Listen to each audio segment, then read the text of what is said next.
ఆయన యొక్క చోట ప్రార్థన చేయుచుండెను. ప్రార్థన చాలించిన తరువాత ఆయన శిష్యులలో ఒకడు, ప్రభువా, యోహాను తన శిష్యులకు నేర్పినట్టుగా మాకును ప్రార్థన చేయ నేర్పుమని ఆయన నడిగెను. అందుకాయన, మీరు ప్రార్థన చేయునప్పుడు, పరలోకమందున్న మా తండ్రి, నీ నామము పరిశుద్ధపరచబడునుగాక, నీ రాజ్యము వచ్చునుగాక, నీ చిత్తము పరలోకమందు నెరవేరుచున్నట్లు భూమి మీదను నెరవేరునుగాక. మా అనుదిన ఆహారము నేడు మాకు దయచేయుము. మా రుణస్థులను మేము క్షమించియున్న ప్రకారము మా రుణములను క్షమించుము. మమ్మును శోధనలోనికి తేక కీడు నుండి మమ్మును తప్పించుము. ఎందుకనగా రాజ్యమును శక్తియు మహిమయును నిరంతరము నీవైయున్నవి తండ్రి. ఆమేన్.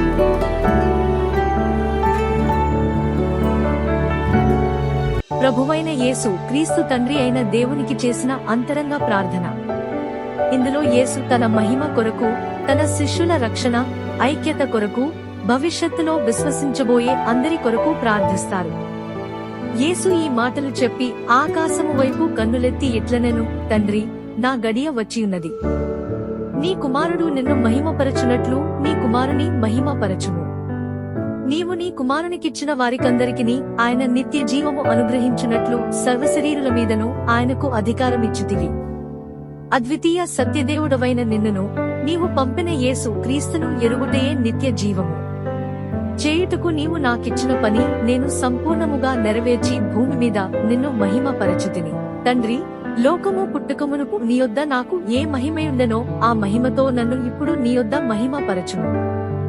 లోకము నుండి నీవు నాకు అనుగ్రహించిన మనుషులకు నీ నామమును ప్రత్యక్షపరచుతిని. వారు నీవారే యుండిరి, నీవు వారిని నాకనుగ్రహించుతివి. వారు నీ వాక్యము గైకొని ఉన్నారు. నీవు నాకు అనుగ్రహించిన మాటలు నేను వారికిచ్చియున్నాను. వారా మాటలను అంగీకరించి, నేను నీ యొద్ద నుండి బయలుదేరి వచ్చితినని నిజముగా ఎరిగి, నీవు నన్ను పంపితివని నమ్మిరి గనుక. నీవు నాకు అనుగ్రహించినవన్నీయు నీవలననే కలిగినవని వారిప్పుడు ఎరిగియున్నారు. నేను వారి కొరకు ప్రార్థన చేయుచున్నాను, లోకము కొరకు ప్రార్థన చేయుటలేదు.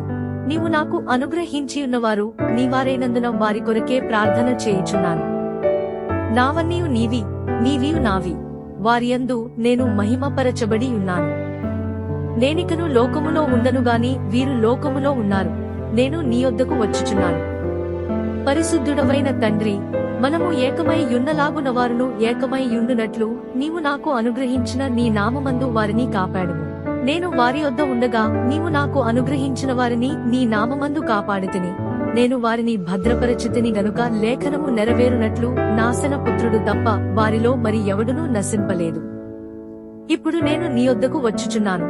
నా సంతోషము వారియందు పరిపూర్ణమగునట్లు లోకమందు ఈ మాట చెప్పుచున్నాను. వారికి నీ వాక్యమిచ్చి ఉన్నాను. నేను లోక సంబంధిని కానట్టు వారును లోక సంబంధులు కారు గనుక లోకము వారిని ద్వేషించును.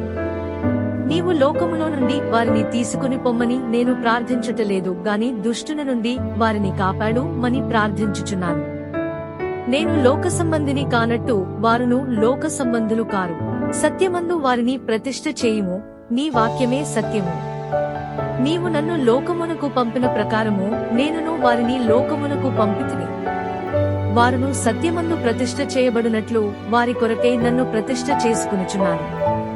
మరియు నీవు నన్ను పంపితివని లోకము నమ్మునట్లు, తండ్రి, నాయందు నీవును నీయందు నేనును ఉన్నలాగున వారును మనయందు ఏకమై ఉండవలెనని వారి కొరకు మాత్రము నేను ప్రార్థించుటలేదు. వారి వాక్యము వలన నాయందు విశ్వాసముంచు వారందరూ ఏకమై ఉండవలెనని వారి కొరకును ప్రార్థించుచున్నాను. మనము ఏకమై యున్నలాగున వారును ఏకమై యుండవలెనని నీవు నాకు అనుగ్రహించిన మహిమను నేను వారికి ఇచ్చితిని. వారియందు నేనును నాయందు నీవును ఉండుట వలన వారు సంపూర్ణులుగా చేయబడి ఏకముగా ఉన్నందున నీవు నన్ను పంపితివని, నీవు నన్ను ప్రేమించినట్టే వారిని కూడా ప్రేమించితివనియు లోకము తెలుసుకొనున్నట్లు నాకు అనుగ్రహించిన మహిమను వారికి ఇచ్చితిని. తండ్రి, నేనెక్కడ ఉందునో అక్కడ నీవు నాకు అనుగ్రహించిన వారును నాతో కూడా ఉండవలెనని, నీవు నాకు అనుగ్రహించిన నా మహిమను వారు చూడవలెనని కోరుచున్నాను. జగత్తు పునాది వేయబడక మునుపే నీవు నన్ను ప్రేమించితివి. నీతి స్వరూపుడవగు తండ్రి, లోకము నిన్ను ఎరుగలేదు, నేను నిన్ను ఎరుగుదును. నీవు నన్ను పంపితివని వీరెరిగి ఉన్నారు. నీవు నాయందు ఉంచిన ప్రేమ వారియందు ఉండునట్లును నేను వారియందు ఉండునట్లును వారికి నీ నామమును తెలియజేసితిని, ఇంకను తెలియజేసెదనని చెప్పెను. యేసు ఈ మాటలు చెప్పి తన శిష్యులతో కూడా కెద్రోను వాగు దాటిపోయెను.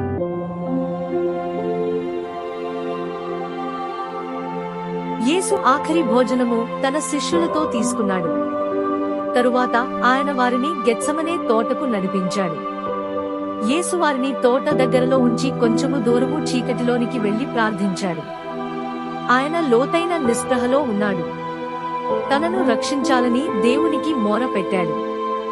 వేదనతో ప్రార్థన చేస్తుండగా ఆయన చెమట నేలపడుచున్న గొప్ప రక్త బిందువుల వలె ఆయను. మొదటి ప్రార్థన. నా తండ్రి, సాధ్యమైతే ఈ గిన్నె నా యొద్ద నుండి తొలగిపోనిమ్ము, అయినను నా ఇష్టప్రకారము కాదు, నీ చిత్తప్రకారమే కానిమ్మని ప్రార్థించెను. రెండవ ప్రార్థన. మరల రెండవ మారు వెళ్లి, నా తండ్రి, నేను దీనిని త్రాగితేనే గాని ఇది నా యొద్ద నుండి తొలగిపోవుట సాధ్యము కాని ఎడల నీ చిత్తమే సిద్ధించుగాక అని ప్రార్థించి. మూడవ ప్రార్థన. ఆయన వారిని మరల విడిచి వెళ్లి ఆ మాటలే చెప్పుచు మూడవ మారు ప్రార్థన చేసెను.